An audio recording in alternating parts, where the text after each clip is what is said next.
मुख्यमंत्री मुलायम सिंह यादव थे वो और हमारे चाचा शिवपाल यादव जी किस तरह से पार्टी बनाए हैं, आजकल नेताओं को क्या पता है। वो साइकिल चला चला के पार्टी बनाए हैं। ये बताइए, राम बनाए मनई को मनैया बनाएगा राम को? ये कहाँ की बात है? राम को बनाया मनई चलता है, फिरता है, डोलता है, बोलता है, तो क्यों मनई का बनाया राम क्यों नहीं डोलता बोलता है? तो कैसे हम माने मोदी जी लाए हैं उनको? ईवीएम हटाओ, देश बचाओ। ईवीएम हटाओ, देश बचाओ। ईवीएम हटाओ, देश बचाओ। ईवीएम हटाओ, देश बचाओ। हमारे नेता मुलायम सिंह यादव जी जो थे जमीनी स्तर से उठे थे, एक किसान थे, एक किसान का दर्द दुख दर्द समझते थे। अच्छे दिन आएंगे, अब इससे अच्छा क्या है? गाय बर्धा खेत खा रहा है, इसका भी कोई सुविधा नहीं है। गौशाला में गऊ को रखा जा रहा है, उसको चारा नहीं दिया जा रहा है, मर जा रही है। पंकज पटेल जी भी बोल के गए थे यहाँ पे कि इस क्षेत्र का विकास होगा, लेकिन आज तक कोई विकास नहीं हुआ है। और इसलिए हम लोग लिखित में लेंगे उनसे, जब तक लिखित में हम लोगों को नहीं मिलेगा तब तक हम लोग वोटिंग नहीं करेंगे। नमस्कार, मेरा नाम है सुभाष और आप देख रहे हैं सच की ओर न्यूज। सामने 2024 लोकसभा चुनाव है और चुनाव को लेकर कहीं न कहीं आज लोग आक्रोशित हैं और अभी इनसे कुछ बातचीत करेंगे लोकसभा चुनाव को लेकर। आखिर 24 में क्या मोदी जी सत्ता में रहेंगे या नहीं रहेंगे, तमाम मुद्दों पर बातचीत करेंगे। इस बार 24 में चुनाव में मोदी जी क्या अपने सीट पर रहेंगे या नहीं रहेंगे या नहीं रहेंगे तो नहीं मालूम। अपने गांव का विकास होना चाहिए। हमारे गांव में कोई विकास नहीं हुआ है। जो भी अभी पाइप लाइनें डाली जा रही है सब गड्ढा वैसा को वैसे ही पड़ा हुआ है। कोई ठेकेदार से बोला जाता है तो कोई ठेकेदार सुनता नहीं है। खोद के चले गए हैं, केवल फावड़ा से इधर उधर मार के चले गए, एक भी रास्ता सही नहीं है। अभी अब मुगरा बादशाहपुर से जो रोड जंघई गई है वहाँ से हमारे गाँव में जो रास्ता गया है, अभी केवल गड्ढा भरने के नाम पे हर गड्ढा ऐसे ही पड़ा हुआ है। थोड़ा थोड़ा बिछा के चले गए हैं, वो पूरा वहाँ पे दिखा दिया जाएगा कि पूरा भर गया है, एक भी गड्ढा भरा हुआ नहीं है। आने जाने में पब्लिक को इतना तकलीफ होता है।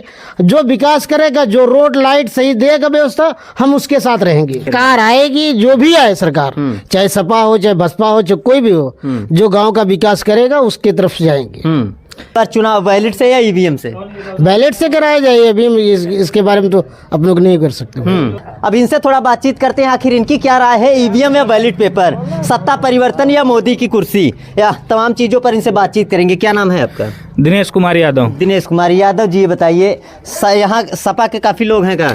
हाँ, ये यादव का क्षेत्र है और यहाँ के सपा, हम लोग सपा से ही हैं, लेकिन जो है इस बार हम लोग काफ़ी नाराज चल रहे हैं। पंकज पटेल जो कि हमारे यहाँ के विधायक हैं जी, और वो जब से विधायक हुए हैं, एक विकास कार्य इधर ग्राम सभा सिमरी जो कि 12 मौजा का है ग्राम सभा सिमरी, यहाँ एक लाइट नहीं लगी है, ना एक हैंड पंप हुआ है, ना रोड कहीं इंटरलॉकिंग कुछ नहीं हुआ है। हम लोग काफ़ी नाराज चल रहे हैं। इसीलिए अखिलेश यादव में कमी नहीं है, हमारे नेताओं में कमी है, इसीलिए सपा की सरकार नहीं बन पा रही है। जैसा कि हम लोग देखते हैं, अभी कल हम आपको दिखा रहे हैं, कल हम पंकज पटेल जी के पास फोन लगा रहे थे और अभी हम फोन लगा के दिखा रहे हैं, उनका मोबाइल जो है स्विच ऑफ बता रहा है। विधायक हैं आप? विधायक हैं हमारे यहाँ के। हम लोगों को कुछ नहीं सुनते हैं। वो सोचते हैं अब हम तो विधायक हो गए हैं, 5 साल के लिए राजा हैं, क्या दिक्कत है। पर आप सपा से अगर पंकज पटेल विधायक हैं, गांव के ग्रामीण क्षेत्र के लोग हैं, पर आपकी समस्या उनको सुनना चाहिए ना? सुनना चाहिए, अब नहीं सुन रहे। हम लोग सपा के कार्यकर्ता हैं, हम लोग नहीं सुनेंगे इस बार। अब नहीं सुनेंगे तो हम लोग लखनऊ भी जाएंगे, वहाँ धरना करेंगे, राष्ट्रीय अध्यक्ष जी से मुलाकात भी करेंगे। और इस बार हम लोग पार्टी तब नहीं देखेंगे, जो विकास करेगा हम लोग उसी का वोट करेंगे। हाँ, इस बार हम लोग पार्टी नहीं देखेंगे, जो विकास करेगा उसी को वोट देंगे। अब इनको क्या पता है कि पार्टी किस तरह से बनाई गई थी, किस तरह से पार्टी की मजबूत नींव रखी गई थी। हमारे माननीय जो मुख्यमंत्री मुलायम सिंह यादव थे वो और हमारे चाचा शिवपाल यादव जी किस तरह से पार्टी बनाए हैं, आजकल नेताओं को क्या पता है। वो साइकिल चला चला के पार्टी बनाए हैं। ये लोग आजकल फॉर्च्यूनर ले रहे हैं, सफारी ले रहे हैं, उसमें घूम रहे हैं। हमारे माननीय मुलायम सिंह जी थे, पैदल आते थे, हाँ, साइकिल के जो है साइकिल से चलकर प्रचार करते थे। ऐसे ऐसे नेताओं थे, तब आज समाजवादी पार्टी जो है खड़ी हुई है, इस स्तर पर पहुंची है। तो आप देख सकते हैं, ये कहीं सपा के कोई वोटर हैं और वोटर हो करके ये विरोध भी कर रहे हैं और नाराजगी भी जता रहे हैं कि सपा के कार्यकाल में कुछ हमारे यहाँ कोई विकास या कोई काम नहीं हुआ है। और इस बार हम लोग सोचेंगे क्या करेंगे इस बार सत्ता परिवर्तन होगा या नहीं? बिल्कुल होगा, सत्ता परिवर्तन बिल्कुल होगा इस बार। हाँ, तो ईवीएम या ballot paper? Ballot paper. Ballot paper. क्या नाम है आपका? मेरा नाम अमित यादव है। 2024 लोकसभा चुनाव सामने है, नजदीक है। अभी आप लोग क्या चाहते हैं, सत्ता परिवर्तन चाहते हैं या कुछ सत्ता और? परिवर्तन होना चाहिए, क्योंकि मैं तो ये चाहता हूँ हर 5 साल में हर एक बार सरकार बदले किसी न किसी की। जब तक ये बदलाव नहीं होगा तब तक विकास नहीं होगा। हमको तो लग रहा है यहाँ जितने भी नेता हैं सब पहले अपना पेट भर रहे हैं, उसके बाद दूसरे के बारे में सोच रहे हैं। हमारे नेता मुलायम सिंह यादव जी जो थे जमीनी स्तर से उठे थे, एक किसान का दर्द दुख दर्द समझते थे। अब के जो नेता हैं वो किसी का दुख दर्द नहीं समझ रहे हैं, और हमको लगता है कि इस बार परिवर्तन होना चाहिए, जरूरी है। अगर परिवर्तन नहीं होगा तो विकास नहीं हो पाएगा, क्योंकि ना तो हमारे ग्राम सभा में अभी तक कोई विकास हुआ है, ना तो कोई लाइट लगाई गई, ना तो कोई रोड बनाया गया, कोई भी काम नहीं हुआ जी। पर मोदी जी लगातार कहते हैं कि अच्छे दिन आएंगे। अच्छे दिन आएंगे, अब इससे अच्छा क्या है? गाय बर्धा खेत खा रहा है, इसका भी कोई सुविधा नहीं है। गौशाला में गऊ को रखा जा रहा है, उसको चारा नहीं दिया जा रहा है, मर जा रही हैं। फिर क्या करेंगे भाई? क्या कर सकते हैं हम लोग? कुछ नहीं कर सकते हैं। उनका है भाई 5 साल में एक बार चेहरा दिखाएंगे, वोट लेंगे, बोलेंगे आप टेंशन मत लीजिए, आपका काम हो जाएगा। लेकिन जब वो वोट पा गए और यहाँ से चले गए, विजयी हो गए, तो फिर कहाँ से दिखाई देंगे वो? उनका तो काम था वोट का, वोट उनको मिल ही गया, तो कहाँ से दिखाई देंगे ये? कल प्रभु श्री राम का भव्य उद्घाटन है अयोध्या में। माता पिता से बढ़ के कोई भगवान है नहीं। और ये बताइए, राम बनाए मनई को मनैया बनाएगा राम को? ये कहाँ की बात है? राम को बनाया मनई चलता है, फिरता है, डोलता है, बोलता है, तो क्यों मनई का बनाया राम क्यों नहीं डोलता बोलता है? तो कैसे हम माने मोदी जी लाए हैं उनको? ये बात ये गलत है, जो राम को लाए हैं हम उनको लाएंगे, क्योंकि वो भगवान है, भगवान को कोई ला नहीं सकता है, भगवान ने ही हम लोगों को लाया है। तो क्या करेंगे, बीजेपी सरकार से आप लोग संतुष्ट हैं या असंतुष्ट? संतुष्ट भी हैं, असंतुष्ट भी हैं, क्योंकि देखिए सरकार किसी की भी हो, जब तक हमारे क्षेत्र का विकास नहीं होता है तब तक हम लोग नहीं संतुष्ट रहेंगे। अब की बार कोई भी नेता आएगा, अगर कोई भी नेता आता है तो उससे पूछा जाएगा कि आप हमारे क्षेत्र का विकास करेंगे या ना कहीं नहीं करेंगे। अगर वो बोलते हैं, जैसे कि पंकज पटेल जी भी बोल के गए थे यहाँ पे कि इस क्षेत्र का विकास होगा, लेकिन आज तक कोई विकास नहीं हुआ है, और इसलिए हम लोग लिखित में लेंगे उनसे। जब तक लिखित में हम लोगों को नहीं मिलेगा तब तक हम लोग वोटिंग नहीं करेंगे। पंकज पटेल जी आपके यहाँ से विधायक बन जाते हैं, पर क्या लगातार आपके गांव में एक बार फिर आए हैं या नहीं? अभी नहीं आए हैं, हम तो नहीं जानते हैं आए हैं, और जो भी आते हैं जैसे बड़े बड़े नेता टाइप के लोग हैं, कुछ लोग, और जो कि गंदी राजनीति करते हैं, उनके साथ रहते हैं। मतलब ये गंदी राजनीति या राजनीति से आप लोग संतुष्ट नहीं हैं? चलिए, इस राजनीति से मैं बिल्कुल नहीं संतुष्ट हूँ, क्योंकि हमारे क्षेत्र का विकास होना चाहिए। हम लोग बड़ी उम्मीद के साथ वोटिंग करते हैं, एक एक वोट मायने रखता है, और एक एक वोट से ही कोई जीतता है, बूंद बूंद से ही घड़ा भरता है जी। लेकिन जहां तक देखा जाए ये हम लोगों के साथ नाइंसाफी हो रही है, क्योंकि हम लोगों ने जिस प्रकार से हमने तन मन धन से मेहनत किया है, और बहुत ज़्यादा मेहनत किया चुनाव में, और कोई आके हम लोगों को कह नहीं सकता है कि किसी पार्टी से हम लोगों ने 1 रुपया लिया है जी। हम लोगों ने किसी पार्टी से भी 1 रुपया नहीं लिया है। उसके बाद भी हम लोग पूरा तन मन धन से सपोर्ट किए हैं, उसके बाद भी हम लोगों की कोई सुनवाई नहीं होती है। बड़े बड़े जो राजनीतिक तौर पे हैं, खड़े हैं, जो कि सपा में भी रहते हैं, बीजेपी में भी रहते हैं, उनके साथ सब लोग बैठते हैं, लेकिन हम लोगों के साथ नहीं बैठते हैं, क्योंकि जानते हैं ये लोग छोटे मोटे कार्यकर्ता हैं। लेकिन ये नहीं पता है शायद इन लोगों को, अभी ये हवा नहीं लगा हुआ है कि छोटे छोटे कार्यकर्ता जिस दिन मुड़ जाएंगे उस दिन नहीं, ज्यादा नहीं तो 100 200 500 वोट करके हर क्षेत्र से कम हो जाएगा।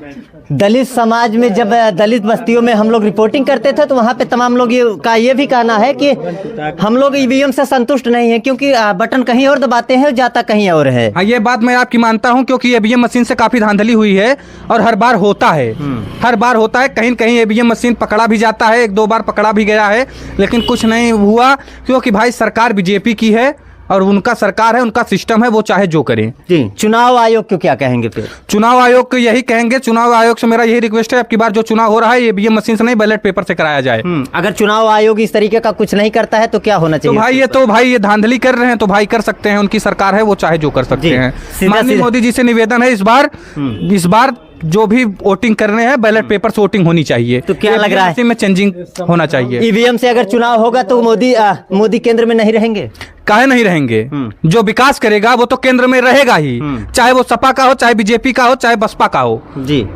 जो विकास करेगा, लेकिन हम लोगों का सीधा सीधा कहना है, जो विकास करेगा हम लोग वोटिंग उसी के करेंगे, चाहे वो सपा का हो, चाहे बीजेपी का हो, चाहे बसपा का हो जी। ये यादव जी हैं और लगातार कहीं न कहीं यादव और समाज तमाम लोगों का ये विरोध भी कर रहे हैं, नाराजगी भी जता रहे हैं। 2024 लोकसभा चुनाव सामने है, क्या मति है, आप लोग किस पर वोटिंग करेंगे? देखिए भाई, आने के लिए तो काफ़ी लोग आते हैं और हम लोग को चूरन देके जाते हैं। अब ये यादव भाई हैं, हम जात के चमार हैं। अब हम लोग किसी के पास जाते हैं, अगर कहते हैं अपनी मजबूरी, तो कहते हैं कि हमें लिखित में लाइए, तो हम आपकी सुनेंगे। वैसे हम लोगों की इच्छा है कि अगर जो हमें लिखित में देगा कि हम ये कार्य करके देंगे, हम उसको चुनाव जिताएंगे और उसको सपोर्ट करेंगे। जी, आपके दलित समाज के तमाम लोग ये कह रहे हैं कि इस बार के केंद्र में मोदी नहीं बल्कि मायावती आना चाहिए। ये तो देखो, ये तो जात पात की बात हुई। हम जात पात में विश्वास नहीं रखते हम लोग, चाहे मोदी हुए, चाहे अखिलेश हुए, चाहे मायावती हुए, चाहे चंद्रशेखर हुए। हम लोगों को भाईचारा बन के रहना है, हम लोग का विकास होना चाहिए और हमसे दुनियादारी से कोई मतलब नहीं है। जैसे मायावती को सपोर्ट करते हैं दलित समाज के लोग, वहीं दूसरी ओर सपा का सपोर्ट करते हैं यादव समाज के लोग। उसके बाद माननीय योगी आदित्यनाथ मोदी जी का सपोर्ट करते हैं ठाकुर, ब्राह्मण, ओबीसी तमाम लोग करते हैं। तो क्या लग रहा है कि सब लोग अपना अपना पकड़ के रख लिए हैं का? अच्छा, ये बताइए कितने ब्राह्मण समाज हैं कि जो मोदी जी को जिता देंगे?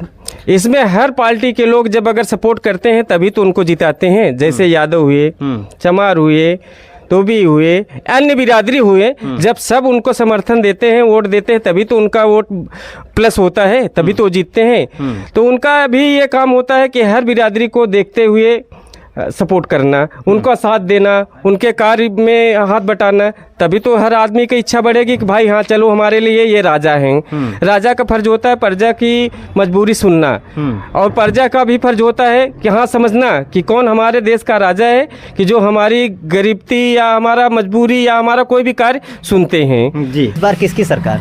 हम लोग परिवर्तन चाहते हैं, गठबंधन की सरकार चाहते हैं इस बार। गठबंधन की सरकार चाहते हैं? जी। क्या मोदी की सरकार नहीं सही है? मोदी की सरकार में एक्सीडेंट हो रहा है, सांड बैल घूम रहे हैं रोड पे, किसान खेतों में मर रहे हैं रात भर। अगर किसान खेतों में मर रहा है तो 2000 रुपया सम्मान निधि तो मिल रहा है ना? 2000 से क्या होगा? राशन मिल रहा है, 2000 रुपये 5 किलो से पेट भर जाएगा। लोग मुंबई जा रहे हैं जॉब करने के लिए, वैकेंसी नहीं आ रही है। अभी तो दिए हैं ना? अभी पुलिस की वैकेंसी आई है, अभी चुनाव आ गया तो पुलिस की वैकेंसी दे दिए हैं। 10 साल से थे, कौन से वैकेंसी दे रहे हैं?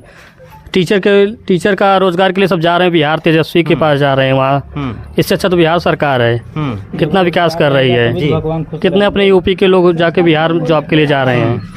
हम लोग चाहते हैं शिक्षा हमको चाहिए, हमको एक यहाँ प्राथमिक स्वास्थ्य केंद्र चाहिए अपने गांव में, MBBS डॉक्टर एक चाहिए यहाँ पे।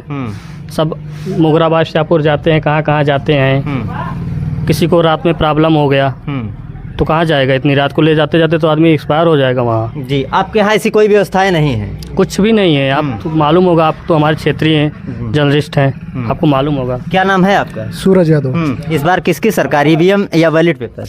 Ballot paper. Ballot paper. किसकी सरकार बनेगी? सरकार वही बनाएगा जो काम करेगा, क्षेत्र में विकास करेगा, वही उसी का सरकार होगा। जो काम करेगा उसी की सरकार बनेगी। हाँ। तो काम तो सभी लोग कहते हैं हम करेंगे।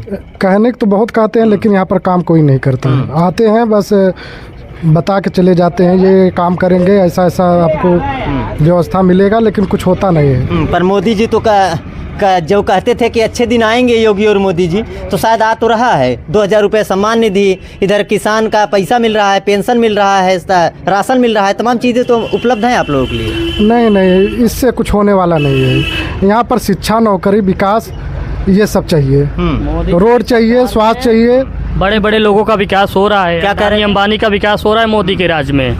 हाँ, और किसी का विकास हो नहीं रहा है। अच्छा, ये ग्रामीण समाज के लोग हैं, उनका विकास नहीं हो रहा है। गरीब और गरीब होते जा रहे हैं, अमीर और अमीर होते जा रहे हैं। चलिए, संदीप कुमार जी, ये बताइए 2024 लोकसभा चुनाव सामने है जी।